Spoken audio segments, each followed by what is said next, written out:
오늘은 5월 5일 어린이날입니다. 그리고 말씀을 드렸지만 올해가 어린이날 100주년이 되는 해이기 때문에 그 어느 때보다 우리 아이들 더 행복하게 보내야 되겠죠? 네, 그렇습니다. 네. 푸르른 5월에 우리 어린이들이 정말 행복하게 보내야 될 텐데요. 현실은 그렇지 않습니다. 코로나 상황도 그렇죠. 또 안전을 위협하는 여러 가지 여건들도 있는데요. 네. 가장 약자인 우리 어린이들이 안전하지 못한다면 그 누구라도 안전하다고 볼 수는 없겠죠. 그렇습니다. 자유로울 수가 없는데요. 그래서 우리 아이들이 안전하고 행복하게 살아갈 수 있는 사회를 만들기 위해서 많은 애를 쓰고 있는 기관 오늘 만나보겠습니다. 네, 초록우산 어린이재단 충북지역본부 차용기 본부장과 함께하겠습니다. 안녕하세요. 안녕하십니까? 안녕하세요. 네, 초록우산 어린이재단 차용기입니다. 네, 어서 오십시오. 앞서 말씀드린 것처럼 오늘이 이제 어린이날 100주년이 되는 해라서 더 특별하게 느껴지는데 어린이날은 언제 어떻게 좀 탄생을 했을까? 이것부터 좀 알아볼까요? 네, 어린이날 하면 우리가 통상적으로 부모님에게 받았던 선물을 기억하고 조카나 자녀에게 무슨 선물을 할까라고 고민하게 되는데요. 오늘은 좀 특별하게도 100주년을 맞았으니 조금은 다른 관점으로 한번 생각을 해봐야 되지 않을까라고 해서 한 2가지 정도 준비를 해봤는데요. 네. 어린이날은 1922년 5월 1일 소파 방정환 선생님을 중심으로 천도교 소년회에서 어린이날을 선포했고 이제 100번째를 맞고 있습니다.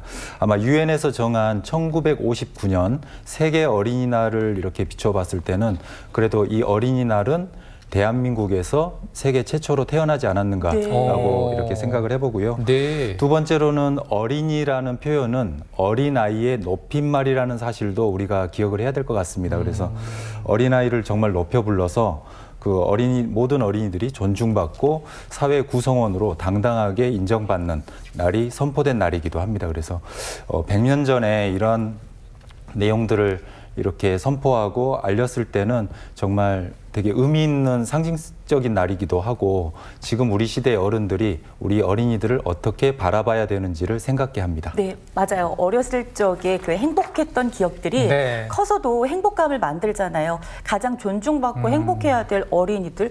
하지만 우리 사회적 환경은 많이 위협에 노출되어 있고 또 가정에서조차도 행복감을 느끼지 못하는 경우들이 있는데요. 어떤 것들이 우리 아이들에게 어려움을 주고 있는지 또 어떤 점들이 좀 달라져야 되는지 어떨까요? 네, 몇 가지 우리 아동들에 대한 어려움들을 좀 살펴봤는데요. 빈번히 발생하는 아동학대 사건들, 그리고 그 아동학대 사건의 가해자의 다수는 동거하고 있는 부모님이었다는 거죠. 네. 그래서 그런 부분에 안타까움을 가지고 있고 요즘 이제 스마트폰 사용이 증가하면서 디지털로 인한 성범죄들이 좀 많이 발생하고 있는 부분들도 주목해야 될 것 같습니다. 그리고 학교 폭력도 이제 사이버 공간으로 많이 옮겨갔죠. 그리고 그 폭력의 형태도 되게 다양해지고 있다는 것도 되게 우려할 지점이고 안전하지 못한 등하굣길 그리고 놀이터보다는 학원에 더 많이 아이들이 머무는 우리 아이들 그리고 코로나 비대면 일상 속에서 교육의 격차가 점점 심해지고 있는 부분들이 지역사회에서 많은 염려할 지점들로 이렇게 생각을 하고 있는데 네. 이런 부분들은 취약한 가정에서 더 크게 그 격차가 벌어지고 있다는 것도 주목해야 될 것 같고요. 이런 부분들이 대한민국에서 정말 아동으로 살아간다는 일이 정말 힘에 겨운 일이 아닌가 생각을 해봅니다. 네. 제가 어릴 때를 이렇게 뒤돌아보면은 들판에서 뛰어놀고 또 산에서 뭐 가지 잡고 개구리 잡고 이렇게 놀았었는데 네. 요즘 요즘 아이들을 또 보면은 공부하거나 또 학원을 가는 그런 모습들이 떠오르거든요. 왜 우리 아이들이 과거보다 이렇게 덜 행복하게 된 걸까요? 네. 그래서 몇 가지 이렇게 발표 내용을 좀 정리를 해봤는데 국가인권위원회에서 최근에 이제 발표를 하게 됩니다. 아동 청소년 행복 지수가 OECD 국가 22개국 중에 최하위를 기록을 했습니다. 그래서 네. 굉장히 안타까운 소식이 있고요. 서울시 교육청에서 부모님으로부터 가장 듣고 싶은 말 어떤 거냐라고 했을 때 1, 2위는 정말 잘했어. 그리고 정말 사랑한다라는 칭찬. 표현을 듣고 싶은데 실질적으로 어른들에게 부모님들에게 가장 많이 듣는 말은 맨날 스마트폰만 하니 공부해야지 이런 말을 가장 많이 듣는다고 합니다. 그래서 네. 거기에서부터도 참 행복이란 다시 한번 좀 어려움을 겪게 되는데 저희 초록우산에서도 500명의 친구들을 좀 만났는데요. 네. 부모님들에게 어른들에게 가장 해주고 싶은 말이 뭔지 이렇게 써보게 했는데 남들과 비교하지 말아주세요 라는 부분이 1위로 나왔습니다. 그래서 네. 이러한 부분들에 대해서 아이들의 행복감이 다시 한번 어른들이 좀 생각해야 될 지점이 아닌가라고 생각이 들고 OECD 국가 중에 학습 시간은 가장 높지만 신체 활동 그리고 휴식, 수면은 가장 낮은 게 우리 지금 아동 청소년들의 현실입니다. 네. 그리고 무엇보다 우리 친구들이 갈 곳이 없어요. 머물 곳이 없고 놀 공간이 없어서 참 많이 어려움을 겪는데 실제 지역의 동네 놀이터도 너무나 안전하죠. 네. 너무나 안전하니까 아이들이 재미가 없어서 가질 않습니다. 예, 그 지점도 어른들이 그런 관점으로도 한번 생각을 해주시면 너무 좋지 않겠나 네. 생각해봅니다. 네, 그렇군요. 그렇네요. 이렇기 때문에 이제 우리 사회에서 아이들이 좀 안전하고 행복하게 살아가기 위해서 여러 가지 좀 지혜를 모아야 할 텐데요. 초록우산에서는 이제 특히나 그 취약 아동이나 유보호 아동의 그 자립을 돕기 위한 사업을 하고 있다고 네. 합니다. 이게 무엇인가 봤더니 보호 대상 아동 자립 지원 사업인데 이게 어떤 내용입니까? 네, 초록우산 어린이재단은 일찍부터 정부에서 지정한 아동 결연기관입니다. 네. 아마 부모의 부재, 방임, 학대로 인해서 사회적 보호가 필요한 양육시설의 아동들과 지역사회 한부모 가정 아이들 그리고 다문화 가정 아이들에 대해서 자립을 지원하는 지원 사업을 계속하고 있는데요. 저희가 할 수 있는 게 아니라 저희와 각 시군에 있는 40개 협력기관들이 이 일을 같이 해주고 있고요. 네. 충북도 내 경제적 지원이 필요한 1,300명의 아이들을 이렇게 매월 10만 원 이상의 자립기금을 저희가 전달을 하고 있고 이 기금은 어떻게 쓰여지냐면은 공부가 더 하고 싶은 친구들 그리고 재능을 더 꿈꾸는 친구들에게 학습비를 학원비를 지원을 하고 병원이나 병원에서 수술이 필요한 친구들에게 의료비를 그리고 주거 안정이 필요한 친구들에게는 주거비를 현재 지원을 하고 있어요. 네네. 올해 좀 달라진 부분이 저희가 이 정기 결연금 중에 일부를 자립지원금으로 이렇게 적립을 하게 되는데 정부에서 하는 디딤시아 사업이 있습니다. 근데 이번에 바뀐 것이 저희가 10,000원을 적립을 해놓으면 국가에서 20,000원을 예, 추가로 적립을 해주세요. 그래서 3만 원의 기금이 고등학교 3학년 졸업하고서 사회로 나갈 때 자립기금으로 사용이 되게 됩니다. 그렇군요. 그래서 작년하고 올해 바뀐 게 그게 2배로 늘었습니다. 네. 그래서 후원자님들께도 많이 설명드리고 있습니다. 네. 정말 초록우산 어린이재단에서 진짜 많은 일들을 하고 있거든요. 네. 올해도 그렇게 많은 일들을 해나가고 있는데요. 최근 많은 분들이 시설 퇴소 아동에 대해서 관심을 갖기 시작했어요. 만 18세까지 이제 자립을 준비하게 되고 시설을 퇴소하거나 사회로 나오게 되는데요. 사실 일반 가정에서 부모님들이 지켜봐 준다고 해도 사회생활을 한다는 게 이게 만만치가 않잖아요. 그런데 시설 퇴소 아동들에 대해서는 더 큰 어려움들이 있을 것 같아요. 우선 자립이 쉽지 않다는 그런 이야기들이 많은데 이유가 무엇이고 또 어떤 점들이 개선돼야 된다고 보시나요? 네, 말씀하신 대로 보호아동이 이제 18세 고등학교를 졸업하게 나면은 이제 시설을 퇴소하거나 대학을 진학하게 되거나 아니면 이제 취업을 준비하러 이제 네. 사회로 나오는 과정인데요. 예, 실질적으로 주거의 문제, 머물 곳이 없거나 고정적인 소득이 아직은 안정적이지 않거나 주변에 가까운 지인의 손길이 이제 이렇게 부족합니다. 그래서 또다시 빈곤해지거나 때에 따라서는 범죄에 노출되거나 다시 한번 취약한 상황에 노출이 되게 되는데 이런 부분들에 대해서 저희 초록우산과 자립을 돕는 기관들이 같이 함께 하고 있고요. 이런 부분들을 대응하기 위해서 자립에 필요한 자격증을 취득하는 부분을 지원을 하거나 그리고 실질적인 자금을 관리하고 혹시라도 사기당하지 않도록 하는 경제교육, 금융교육을 지원을 하거나 또 혼자 살아야 되거든요. 직접 이제 빨래도 하고 음식도 만들고 하는 부분들을 지원하는 부분에 기본적인 집기가 될 수 있는 생활용품 네. 그런 부분들도 지원을 하고 있습니다. 그래서 혹시 주변에 보호 종료 아동 청소년을 네, 그런 어려움을 보게 됐을 때도 저희 초록우산에 한번 연락을 주시고 이들을 돕는 손길에 동참하고 싶은 분들도 연락을 주시면 저희가 잘 설명을 드려서 의미 있는 나눔으로 이어낼 수 있도록 하겠습니다. 네. 네. 그리고 많은 아이들이 경제적인 어려움으로 인해서 자신의 꿈을 포기하는 경우도 많다라고 들었거든요. 그런데 우리 초록우산 어린이재단에서는 그런 일이 없도록 또 지원해주는 프로그램도 있다면서요. 어떤 프로그램들이 있나요? 네, 혹시 우리 좀 기억하실까요? 2016년도 리우올림픽 펜싱 국가대표 금메달리스트 박상영 선수를 기억하실까요? 네. 할 수 있다, 할 수 있다, 할 수 있다. 네. 네, 자기 주문을 외우는 친구인데요. 정말 이 친구가 정말 어려운 형편에 있었었는데 그 펜싱의 꿈을 포기하려다가 저희 초록우산을 만났습니다. 네. 그래서 계속 대회 출전비 그리고 훈련비 여러 가지 부분을 인재 양성 사업, 아이리더 사업으로 같이 지원을 받고 네. 끝내 올림픽에서 꿈을 이뤘던 친구인데요. 이런 친구들을 저희가 이제 매년 인터뷰도 하고 신청을 받아서 일년에 지금 충북에는 한 20명 정도, 그리고 이제 전국 단위로는 한 500~600명 정도 친구들이 지금 아이리더 사업에 참여를 하고 있고, 그 친구들에게 저희가 1년에 한 500만 원 이상씩의 훈련비를 저희가 지원을 하고 있는데요. 여기서 주목할 거는 이 프로그램에 참여한 우리 아이리더 친구들은 이런 얘기를 합니다.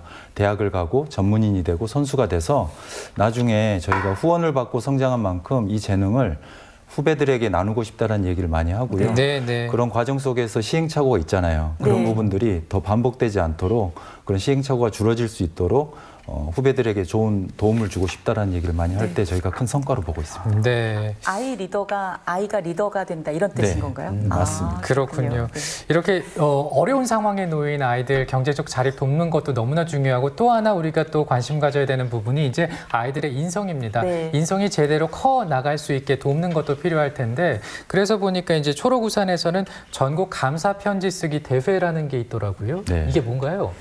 네. 저희가 선생님이, 그리고 부모님이, 그리고 친구가 행복해야 아동이 행복하다라는 취지로 이 감사 편지 쓰기 대회를 이렇게 매년 하고 있는데요. 네네. 벌써 6회째를 맡고 있고, 전국에 작년에 50만 명의 초중고 학생들이 편지를 썼습니다. 50만 명. 네, 50만 명, 꽤 많은 숫자고요. 충북에만 하더라도 280개 학교에서 2만 명 친구들이 와. 감사 편지를 같이 참여를 했어요. 이야. 누구한테 쓰는 거예요? 그러게요. 이 편지는 내가 감사를 표하고 싶은 누군가에게 나의 마음을 손편지로, 그리고 때에 따라서는 또 이렇게 이메일로 전하는 내용인데, 저희가 이 인성을 함양하고 누린다는 부분에 이 감사의 마음으로부터 시작이 된다. 네. 인성이란 감사의 마음으로부터 시작된다라는 취지로 진행을 하고 있고, 아마 이번에도 6월까지 저희가 접수를 받고 있고요. 그 인터넷 검색창에 초록우산 감사편지 쓰기 이렇게 검색하셔서 직접 참여하실 수 있습니다. 그리고 저희 초록우산 충북지역본부에 연락 주시면 이번에도 이렇게 같이 참여할 수가 있는데요. 아마 이번에 특별하게 코로나로 힘들었잖아요. 네. 그래서 부모님께, 그리고 담임 선생님께, 그리고 할머니께 편지도 쓰시고, 또 혹시라도 코로나 의료진들을 위해서도 좋은 또 감사 편지를 쓰면 너무나 큰 의미 있는 일일 것 같습니다. 네. 네, 그리고 우리 아이들의 건강하고 행복한 미래를 위해서 이 따뜻한 마음으로 함께 해주시는 후원자들도 많이 계시잖아요. 또 그중에서도 특별한 나눔이 있었다라고 들었는데 어떤 사연인가요? 네, 몇 가지 한번 특별한 나눔 생각을 해봤는데, 건강한 아이, 내 아이를 위해서 또 다른 아이를 생각하는 마음으로 기부하시는 분 계셨습니다. 그래서 신학기에 가방 하나, 내 아이 가방 살 때 다른 아이 가방을 하나 더 사서 저희 쪽에 기부해 주시고, 신발도 하나 더 구입해서 이렇게 또 지원해 주시면 계셨고, 매번 아이 생일 때 저희 초록우산 오셔서 건강하게 자라는 내 아이를 위해서 또 다른 아이를 위해서 기부하시는 분도 계셨고요. 아, 너무 감사하네요. 에어컨을 선물하시는 분도 계셨었는데, 네. 폭염에 덥잖아요. 아, 그래서 맞아요. 에어컨도 선물하는데 에어컨으로 발생할 전기료를 매달 정기 후원하시는 후원자도 후원해주시고. 계셨습니다. 네. 에어컨을 쓰지 않는 분 계시거든요. 네. 에어컨은 있지만 쓰지 않는 이유가 있잖아요. 네, 그래서 네. 그 전기료까지도 정기 후원하신 네. 분이 계셨고, 코로나로 바깥 생활이 좀 어렵잖아요. 그래서 아이들을 위해서 놀이키트를 선물해 줬는데, 작년에 진천에 아프가니스탄 특별기여자 대규모 이렇게 방문단이 좀 이렇게 입국을 했는데, 네. 그때 아동만 300명 가까이였습니다. 그래서 그 아동들에게 저희가 선물할 게 좀 필요했는데, 놀이 도구를 좀 이렇게 박스로 해가지고 각 가정에 전달했는데 굉장히 반응이 뜨거웠습니다. 고민형 이런 것도 막 받고 좋아하는 모습도 본 적이 네, 있습니다. 그래서 네. 아이들은 그때 생각보다 문구류 이렇게 공부에 관련된 것도 네. 많이 이렇게 도착을 했는데, 그래요. 무엇보다 아이들한테는 놀이도구가 굉장히 크게 인기가 있고, 놀이를 통해서 아이들이 규칙도 배우고 배려도 하고 하는 부분들이 정말 아이들한테는 국적을 떠나서 되게 중요하구나라고 네. 생각이 들었습니다. 네. 본부장으로 충북 본부장으로 오신 지는 얼마나 되신 거예요? 네, 이제 올해 2년째 아, 일을 하고 있고요. 그러시군요. 지난해 왔습니다. 네. 아이들의 미래를 위해서 일한다는 게 마음은 있지만 사실 생각보다 이렇게 쉽지 않을 수도 있을 것 같은데요. 오늘 함께하고 계시는 차용기 본부장께서는 초록우산 충북 지역 본부를 통해서 그 책임자를 맡고 계시면서 각오가 좀 남다르실 것 같으세요. 어떠신가요? 네. 각오라고 할 수 있을지 모르겠는데요. 좀 이런 메시지 많이 좀 드리고 있어요. 나중에 하면은 안 되는 일은 두 가지가 있는데, 하나는 누군가를 사랑한다라고 고백하는 일하고 아이를 살리는 일입니다라고 얘기를 저희가 하고 있습니다. 그래서 네. 이번에 코로나 때문에도 후원자님들이 좀 어려움을 많이 겪으셨어요. 그래서 후원도 중단하시는 분도 계셨고, 또 이렇게 또 후원을 또 하시는 분도 계셨는데 더 많은 아이들에게 또 이렇게 지금 또 필요할 때인 것 같습니다. 그래서 더 많은 후원자님들 만나려고 노력을 하고 있고요. 또 저희가 한두 아이를 더 돕는 일을 늘려나갈 수 있지만 무엇보다 더 많은 아이들에게 영향을 미치는 일은 정부기관에서 도움을 주시면 너무 좋을 네. 것 같아요. 그래서 아동에게 미치는 여러 가지 제도들, 정책들이 더욱더 풍성해질 수 있도록 그런 분들 좀 만나려고 합니다. 네, 뭐 방금 말씀하셨지만 정말 후원을 위해서 동해번쩍 서해번쩍 하시고 밤낮 없이 정말 애를 많이 쓰신다라는 걸 전 옆에서 좀 들어서 알고 있는데요. 이 초록우산이 잘 운영되기 위해서는 후원과 그리고 관심이 필요합니다. 동참하려면 어떻게 하면 될까요? 네, 전화 주시면 네, 번호 알려주세요. 043-258-4493, 네. 043-258-4493으로 연락 주시면 네, 평일 뭐 또 언제라도 이렇게 저희가 잘 응대할 수 있고요. 네. 아이를 돕는 일에 의미 있는 일에 동참하실 수 있습니다. 네. 사실 뭐 큰 어떤 금액 같은 거 아니어도 괜찮으신 거죠. 소액으로 그럼요. 이렇게 마음 전해도 네, 네. 되고 뭐 물건으로 이렇게 물품으로 마음을 전하셔도 되고 네. 봉사도 되고 지금 말씀 들어보니까 네. 보다 많은 분들이 함께 하셨으면 좋겠어요. 올해 다양한 계획들 있으실 것 같은데 초록우산 어린이재단 충북본부에서는 어떤 계획이 있으신가요? 네, 기본적으로 올해도 저희가 지금 1,300명 아동의 경제적 지원을 하고 있다라고 말씀드렸는데요. 그래도 도내 아동 중에 어려움에 좀 처한 아동들을 저희는 한 2만 명 정도를 보고 있습니다. 그 중에서도 한 10%인 2,000명 정도는 저희가 경제적 지원을 정기적으로 계속 좀 해야 되지 않을까라는 계획 안에서 계속 현장을 좀 뛰고 있고, 두 번째로는 올해 특별하게 저희 초록우산에서 다 할 수 없거든요. 그래서 지역기관이 함께 해주셔야 됩니다. 그래서 15개 사회복지기관이 이번에 공모 사업으로 새롭게 아동의 이슈를 같이 고민하고 사업을 펼치기로 해서 그 내용 중에는 보호아동의 자립, 그리고 아동의 건강, 그리고 교육 격차를 해소하는 부분들, 그리고 기후 환경에 잘 대응하기 위한 4가지 영역을 가지고 네. 좀 15개 기관이 협력을 하기로 했습니다. 그래서 올해 그 사업이 잘 정착이 되고 지역사회에 잘 알려지기를 좀 바라는 마음으로 계획을 잡고 있습니다. 네, 그 말씀하신 계획 올해 좀 잘 이루어졌으면 좋겠습니다. 우리 아이들이 좀 행복하기 위해서는 어떤 방법이 있다고 보세요? 네. 아이들이 행복해지려면 어른들이 많이 도와주셔야 되겠죠. 네, 네. 그래서 서양 학자 좀 그런 얘기를 했습니다. 신이 준 선물처럼 자녀를 대하라라는 얘기가 있는데요. 정말 하나의 인격으로 존중하고 더 많이 기다려주고 괜찮다라고 얘기해주고 잘했다라고 칭찬 많이 해주셨으면 좋겠고요. 저희가 초록우산이잖아요. 그래서 저희가 초록우산을 더 많이 늘려가는 일을 하겠지만도 혹시라도 비가 내린다고 했을 때 우산이 없는 친구들이 있습니다. 혹시라도 그 우산이 없는 친구에게 왜 우산이 없을까라고 한 번씩 생각해 주시고 또 그 비를 맞고 있는 친구들에게 그 마음이 어떤지도 많이 알아주시는 어른들이 좀 늘어났으면 좋겠습니다. 네. 자, 오늘 어린이날 100주년입니다. 우리 아이들의 행복은 어른의 손에 달렸다는 거 잊지 말아야겠습니다. 오늘 인터뷰 고맙습니다, 본부장님. 네, 감사합니다. 감사합니다. 안효선 리포터 오늘 소식 잘 들었습니다. 네. 고맙습니다. 이번 주부터 도내 모든 유치원과 초중고등학교의 교육활동이 코로나 이전 수준으로 정상화됩니다. 이제 수업부터 소풍 또 수학여행까지 갈 수 있을 텐데 우리 아이들 많이 설레겠죠? 네, 그래도 재유행을 방지하기 위해서 발열 체크라든가 급식실에서의 칸막이는 계속 유지될 예정입니다. 네. 그리고 우리 아이들이요 정말 노른 자연에서 마음껏 뛰면서 네. 이렇게 어린 시절을 보내고 공부할 수 있는 그런 환경 많이 만들어졌으면 좋겠습니다. 네, 오늘 아이들과 함께 즐거운 시간 보내시고요. 저희는 내일 아침 이 시간에 또 인사드리겠습니다. 고맙습니다. 고맙습니다.